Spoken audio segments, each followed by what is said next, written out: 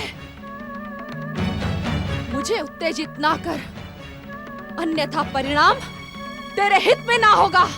मुझे चेतावनी देने का दुस्साहस ना करें आप।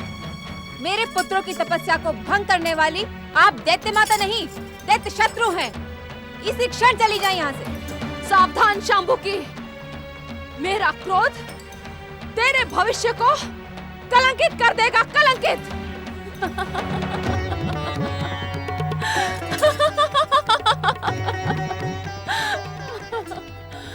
मेरे स्वामी की मृत्यु ने जो मेरे भविष्य पर कलंक का टीका लगाया है, उससे अधिक आप क्या कर सकती हैं? हाँ? जिस प्रकार आप यहाँ आई है, उसी प्रकार यहाँ से चली जाएं। अन्यथा मेरे पुत्रों की तप शक्ति आप दोनों को अनंत आकाश में उछाल फेंकेगी, समझिए आप? नारायण नारायण नारायण नारायण। शांत हो जाओ। कलह प्रिय और संघर्ष प्रिय माताओं, कृपया अपनी कलह को शांत करो। मैं आपके लिए एक शुभ सूचना लेकर आया हूँ। क्या है वो शुभ समाचार? कहीं तुम हमें भ्रमित करने तो नहीं आए हो? नारायण नारायण दैत्य माता, मैं आपको भ्रमित नहीं, अपितु मैं आपको संयमित एवं शिक्षित करने आया हूँ। मेरी बात ध्यान से सुने। ब्रह्मदेव ने कहा है कि बार बार की बाधा से तारक पुत्रों की तपस्या खंडित नहीं मानी जाएगी। ओम ब्रह्मणे नमः। तारक पुत्रों, ब्रह्मदेव तुम्हें शीघ्र ही इच्छित वरदान देने यहाँ पधारने वाले हैं, किंतु तुम उनसे वरदान में स्वर्ग नहीं मांगोगे।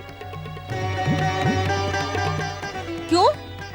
क्योंकि स्वर्ग विजय का वरदान असुरों के आराध्य भगवान शिव ने भस्मासुर के पुत्र दुरासत को दे दिया है। अब तक तो वो स्वर्ग अभियान पर निकल भी पड़ा होगा। नारायण नारायण। स्वर्ग विजय का वरदान ब्रह्मा को देना ही होगा। तुम तीनों को दैत्य शत्रु इंद्र की हत्या करनी ही होगी। मैं देखती हूँ ब्रह्मा तुम्हें स्वर्ग विजय का वरदान कैसे नहीं देते। यदि दुरासत ने स्वर्ग पर अधिकार कर लिया तो क्या होगा माताश्री? क्या तारक पुत्र और दुरासत में संघर्ष नहीं होगा? यदि उस दुष्ट ने स्वर्ग पर अधिकार कर भी लिया होगा, तब भी तारक पुत्र उसे स्वर्ग से मार भगाएंगे। चलो तारक पुत्रों, मैं भी तुम्हारे साथ ब्रह्मदेव की आराधना प्रारंभ करती हूँ। चलो यहाँ से।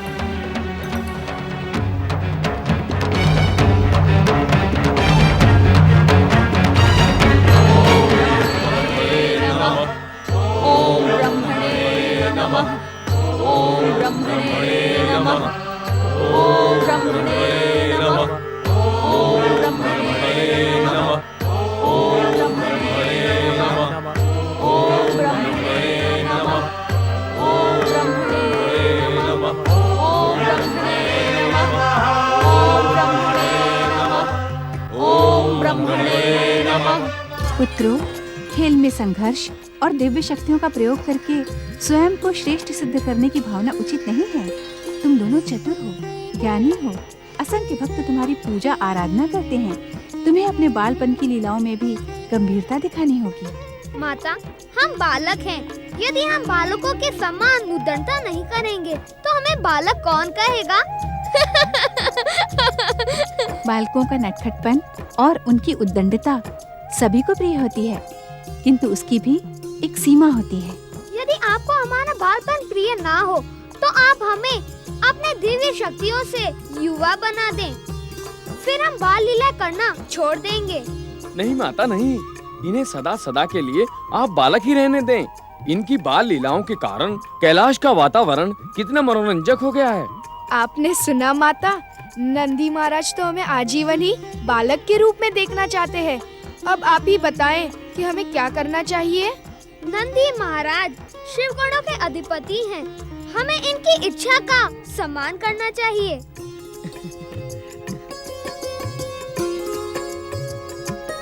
माता, किसी की पुकार सुनकर भगवान भोलेनाथ कैलाश से अदृश्य हो गए। वे कब लौटेंगे?